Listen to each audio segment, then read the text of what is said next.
তো বন্ধুরা, ইদানিং আমি বেশিরভাগ দিনই সকালে টিফিনে ছাতুর শরবত খাই। আজ একটু অন্যরকম খেতে ইচ্ছে করছিল, তাই বানালাম পাস্তা।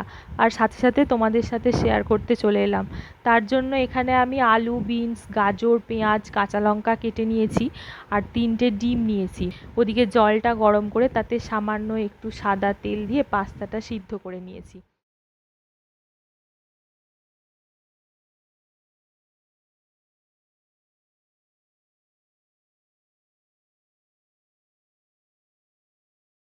ডিমগুলোকে ঝুড়ো ঝুড়ো করে ভেজে তুলে নিয়েছি। ডিমগুলো ভেজে তুলে নিয়ে কড়াইতে একটু তেল দিয়ে তাতে একটু বাটার দিয়ে একে একে সবজিগুলো দিয়ে কিছুটা ভাজা হয়ে আসলে আদা রসুনের পেস্টটা দিয়ে সবজিগুলো ভালো করে ভেজে নিয়েছি।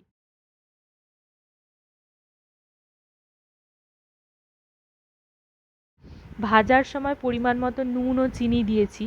সবজিগুলো ভালোভাবে ভাজা হয়ে গেলে সিদ্ধ করা পাস্তা আর ডিমটা দিয়ে আরও কিছুক্ষণ নাড়তে হবে। এরপর পাস্তাটা ভালো করে ভাজা হয়ে গেলে নামিয়ে নিয়েছি। আর ভিডিওটা ভালো লাগলে অবশ্যই একটা লাইক করে দিও আর কমেন্টে জানিও, আর আমাকে একটু ফলো করে দিও।